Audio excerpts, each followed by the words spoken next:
Walton smart fridge presents TVS ইনসাইটে আপনাদের সবাইকে স্বাগত জানাচ্ছি। আমি আবুল কাশেম।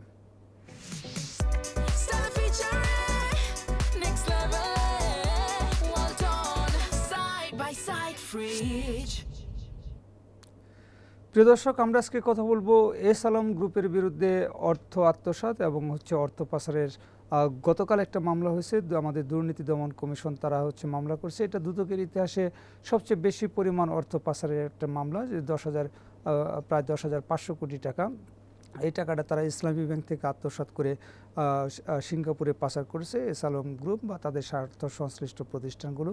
তো এর আগেও এস আলম গ্রুপের বিরুদ্ধে মামলা হয়েছে। এসব মামলার অগ্রগতি কতটুকু বা সামনে এসব মামলার পরিণতিটা কী হবে, এ বিষয়ে টিভিএসে আজকে একটা স্পেশাল নিউজ প্রকাশিত হয়েছে। নিউজটি করেছেন আমাদের স্টাফ রিপোর্টার শাহাদত বিপ্লব। আমরা তার কাছ থেকে বিস্তারিত জানব। বিপ্লব, আপনাকে স্বাগত জানাই। আপনি শুরুতে যদি বলেন যে এস আলম গ্রুপের বিরুদ্ধে গতকাল যে মামলাটা হলো, দুর্নীতি দমন কমিশন যে মামলাটা করলো, এটা আসলে এই ঠিক কোন জায়গার টাকা কিভাবে কোথায় পাচার হয়েছে, বা এই মামলায় এস আলম গ্রুপের বিরুদ্ধে আসলে অভিযোগটা কি? ধন্যবাদ আপনাকে। কালকে যে মামলাটি হয়েছে প্রায় 10,500 কোটি টাকার, যেটা সুদ আসল সহ মূলত হচ্ছে 9,283 কোটি টাকা। তো এইটা দুদকের ইতিহাসে অর্থ আত্মসাতের সবচেয়ে বড় মামলা, যেটা দুদক জানিয়েছে।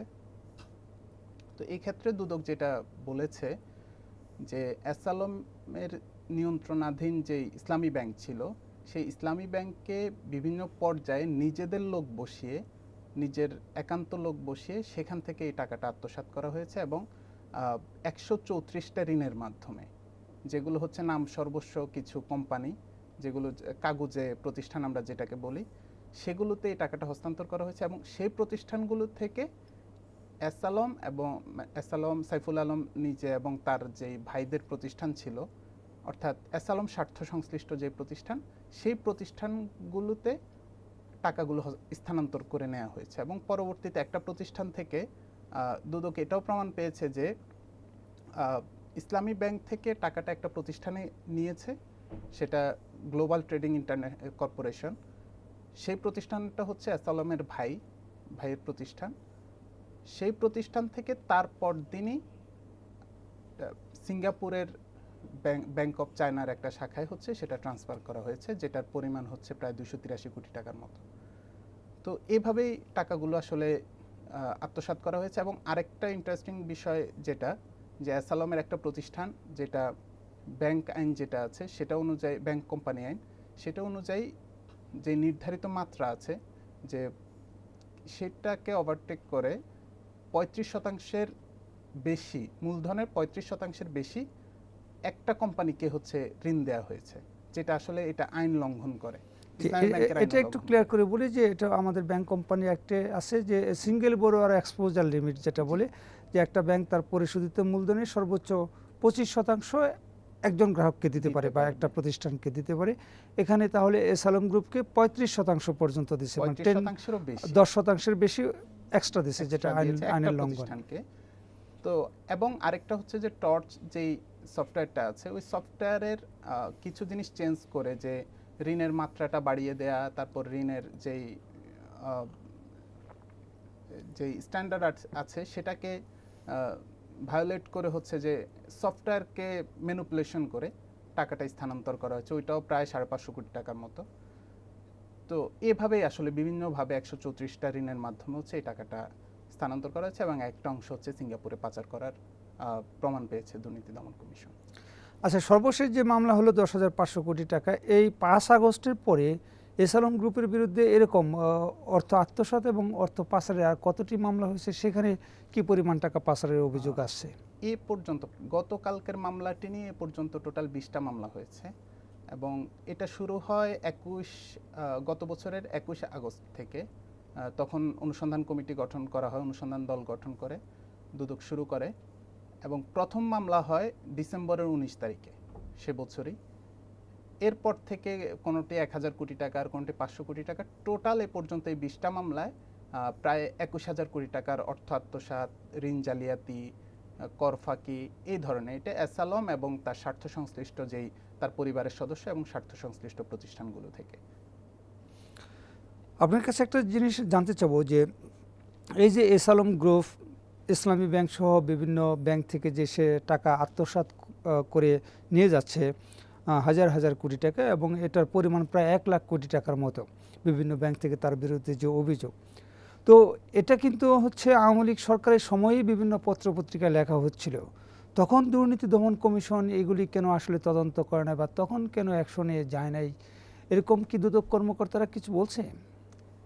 সেটা আসলে আমরা দুদকের কার্যক্রমে আমরা বরাবরই দেখে আসছি যে যারা সরকারে থাকেন তাদের দ্বারা প্রভাবিত হয়ে কাজগুলো করেন।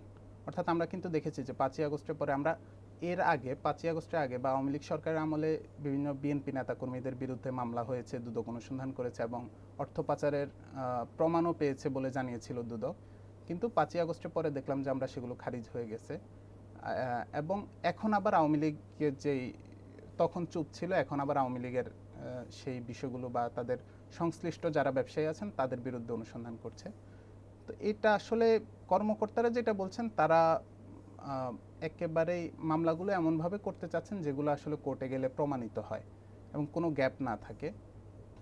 আর আপনি যেটা বলছিলেন যে আমরা এর আগে একবার একটা প্রতিবেদন পেয়েছিলাম বিএফআইইউ থেকে, সেখানে বলা হয়েছে যে শুধু 4 ব্যাংক থেকেই 1,87,000 কোটি টাকা আত্মসাৎ করা হয়েছে। এটা ইসলামী ব্যাংক থেকে প্রায় 1,05,000 কোটি টাকা, তারপর এখানে গ্লোবাল ইসলামী ব্যাংক আছে, ফার্স্ট সিকিউরিটি ইসলামী ব্যাংক আছে। তো এই টাকাগুলো আসলে কিভাবে পাচার হয়েছে দুদক যে অনুসন্ধান করছে সেখানে কিন্তু শুরুটা এমন ছিল যে প্রায় $1 বিলিয়ন সিঙ্গাপুর, সাইপ্রাস এবং ব্রিটিশ ভার্জিন আইল্যান্ডে হচ্ছে পাচার করা হয়েছে। এবং আমরা আরেকটা টাস্ক ফোর্সের একটা প্রতিবেদন আমরা পেয়েছিলাম যেখানে বলা হয়েছে যে ব্রিটিশ ভার্জিন আইল্যান্ডে 18টা অফশোর কোম্পানির মাধ্যমে এই টাকাগুলো হচ্ছে যে পাচার হয়েছে বাংলাদেশ থেকে। তো বিষয়গুলো আসলে অনেকটা বলা চলে যে আসলে এটার ভবিষ্যৎ কি, ভবিষ্যৎটা আসলে ভবিষ্যতের প্রশ্নে পরে আসছি। আপনার কাছে আমি আরেকটু জানতে চাবো যে এই যে বিএফআইইউ বলছে যে এস আলম গ্রুপ বিভিন্ন ব্যাংক থেকে প্রায় 1,87,000 কোটি টাকা নিয়েছে এবং এক ইসলামী ব্যাংক থেকে 1,05,000 কোটি টাকা। তো আমরা যেটা আপনার কাছ থেকে জানতে বললাম যে অলরেডি 20টা মামলা হয়েছে এবং সেখানে প্রায় 21,000 কোটি টাকা আত্মসাৎ এবং পাচারের অভিযোগ। তো তাহলে বাকি টাকা সেগুলি পাচার হয়েছে কিনা, বা সেগুলি নিয়ে দুদকের কোনো অ্যাক্টিভিটিস আছে কিনা, বা এস আলমের বিরুদ্ধে সামনে আরও মামলা হতে পারে কিনা? জি, ইতিমধ্যে হচ্ছে 4টা অনুসন্ধান দল অলরেডি কাজ করেছে এস আলম নিয়ে এবং এখনও একটা অনুসন্ধান দল কাজ করছে। তা আমি কথা বলেছি তাদের সঙ্গে, তারা যেটা জানিয়েছেন যে বাকি যে অ্যামাউন্টটা আছে সবগুলো নিয়ে আলাদা আলাদা ওনারা কাজ করছেন এবং তারা ধারণা করছেন এটা যদি এভাবে চলতে থাকে হয়তো প্রায় শতাধিক মামলা হওয়ার শঙ্কা আছে। যে এটা যে প্রত্যেকটা ঋণ নিয়েই, প্রত্যেকটা আলাদা আলাদা প্রতিষ্ঠানের ঋণ নিয়েই তারা এক একটা করে মামলা করছেন। তো এখন পর্যন্ত 20টা মামলা হয়েছে যেখানে 21,000 কোটি টাকা, সামনে আরও হয়তো আমরা দেখব। আচ্ছা, আপনার কাছে যেটা আরেকটু জানতে চাবো যে এই অর্থ পাচার বাংলাদেশে আসলে নতুন না, এটা অনেক আগে থেকে হয়ে আসছে। এক এক সময় কোনো সময় হয়তো কোনো সরকারের সময় এটা বেশি হয়, কোনো সরকারের সময় একটু কম হয়, কিন্তু আমাদের দুদকের হচ্ছে এখন পর্যন্ত একটাই অভিজ্ঞতা আছে যে আমরা মালয়েশিয়া থেকে একজন বিএনপির এক প্রয়াত নেতা তার হচ্ছে পাচার করা অল্প কিছু টাকা আমরা ফেরত আনতে পেরেছি এই পর্যন্ত বাংলাদেশের ইতিহাসে, এবং সেটা কিন্তু মালয়েশিয়া সরকার নিজ থেকে তারা হচ্ছে ফেরত দেওয়ার জন্য আগ্রহী ছিল, সেই কারণে সেটা সম্ভব হয়েছে। এই যে শত শত মামলা এখন হচ্ছে, এবং আপনি একটু আগে যেটা বলছেন যে বিএনপির নেতাদের নামেও এই ধরনের মামলা ছিল এবং দুদক সেখানে আদালতে চার্জশিট দিয়েছে এবং তারা প্রমাণ পাইছে এরকম বলছে, কিন্তু এখন তারা সব খালাস পেয়ে যাচ্ছে। তো তাহলে এই সব মামলার এটার আসলে ভবিষ্যৎটা কেমন হবে? এইটা একদিক থেকে আমরা তো দেখেছি যে দুদক সংস্কার কমিশন ছিল, এবার তারাও কিছু প্রস্তাবনা দিয়েছে, কিন্তু বরাবরই আমরা এই পর্যন্ত দেখে আসছি যে নির্বাচিত যে সরকার থাকে যখন যারা থাকেন তখন কিন্তু তাদের দ্বারা প্রভাবিত হয়ে আসলে দুদক কাজ করে আসছে। এটা আমরা বিভিন্ন সময় খেয়াল করেছি। এটা যখন রেজিম চেঞ্জ হচ্ছে তখন কিন্তু আগের যারা ছিলেন তাদের বিরুদ্ধে শুরু হচ্ছে, আবার নতুন যারা আসলেন তাদেরগুলো আবার খালাস পেয়ে যাচ্ছে, এটা আমরা দেখেছি। তো এই জায়গা থেকে কেউ কেউ বলেন যে সংস্কার কমিশনের যে প্রস্তাবনাগুলো ছিল এটা বাস্তবায়ন হলে হয়তো দুদক স্বাধীন যে প্রতিষ্ঠান সে অনুযায়ী দুদক কাজ করতে পারবে, কিন্তু এটা ডিপেন্ড করে যে আসলে যে নির্বাচিত সরকার যারা আসবেন তাদের আসলে তারা কি চাচ্ছেন সেটার উপরে। আরেকটি হচ্ছে দুদকে যারা যে কমিশন থাকে তারা আসলে কিভাবে এটাকে নির্বাচিত সরকার পরের বিষয়, এই সরকার তো সংস্কার কমিশন করছে এবং সুপারিশ সরকার পাইছে, এই সরকার কি সেগুলি বাস্তবায়ন করে যাচ্ছে? এই সরকার আপনি কোনো উদ্যোগ দেখতে পাচ্ছেন যে দুদক সংস্কারের যেসব সুপারিশ ছিল এই সরকার কি সেগুলি বাস্তবায়নের উদ্যোগ নিয়েছে কিনা, নাকি অন্যান্য কমিশনের সুপারিশের মতো জাস্ট হচ্ছে ফেলে রাখা হয়েছে?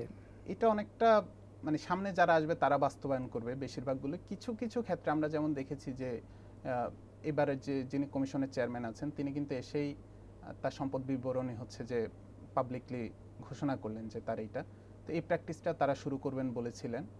মাঝে মধ্যে আমরা দেখেছি এটা করছেন তারা। এর পাশাপাশি দুদকের যে ক্ষমতা আছে সেগুলোর প্র্যাকটিসটা আসলে কিছু ক্ষেত্রে আমরা দেখেছি যে লাস্ট কয়েক মাসে অনেককেই বদলি করেছেন, অনেককে বরখাস্ত করেছেন দুদক কর্মকর্তারা যারা হচ্ছে যে বিভিন্ন ইলিগ্যাল কাজকর্মের সাথে জড়িত হয়ে পড়ছে। তো একটা সম্ভাবনা আছে, কিন্তু আবার শঙ্কাটাও আসলে সবার মধ্যে আছে যে দুদককে আবার আগের মতোই রোল প্লে করবে কিনা। ধন্যবাদ আপনাকে। ধন্যবাদ। প্রিয় দর্শক, আমরা সাদত বিপ্লবের কাছ থেকে জানলাম যে এস আলমের মামলা এবং দুদকের এখন কি অবস্থা, যে 5 আগস্টের পরিবর্তে 5 আগস্টে হাসিনা সরকারের পতনের পর আসলে সরকারি বিভিন্ন প্রতিষ্ঠান বা যেসব কমিশন ছিল সেগুলি স্বাধীনতা এবং স্বায়ত্তশাসন নিয়ে আমাদের জনগণের মধ্যে যে একটা উচ্ছ্বাসা তৈরি হয়েছিল, কিন্তু সরকারের এই দীর্ঘ সময় পরে কিন্তু সেটা আসলে আমরা দেখতে পাচ্ছি না। কিন্তু আশা করব যে দেশের থেকে এই যে দুর্নীতি এবং অর্থ পাচার যেটা হচ্ছে সেটা প্রতিরোধ করা, যাতে ভবিষ্যতে আর অর্থ পাচার না হয়, এই ধরনের এস আলম গ্রুপ দেশে আর তৈরি না হয়, এবং ইতিমধ্যে যেগুলি পাচার হয়ে গেছে সেগুলি দুদক দক্ষতার সাথে সফলতার সাথে সেগুলি ফেরত আনতে পারবে। এবং রাজনৈতিক সরকারের বা কোনো সরকারের, এখন তো রাজনৈতিক সরকার নেই, কিন্তু দুদক যেন এই সরকারের লেজুর ভিত্তি না করে বা পরবর্তী সরকার বা তার পরবর্তী সরকারের লেজুর ভিত্তি না করে সত্যিকার অর্থে তারা স্বাধীন প্রতিষ্ঠান হিসেবে কাজ করতে পারে, এটাই আমাদের প্রত্যাশা। আমাদের শো যদি আপনাদের ভালো লাগে আপনারা লাইক করবেন, শেয়ার করবেন। সবাইকে ধন্যবাদ।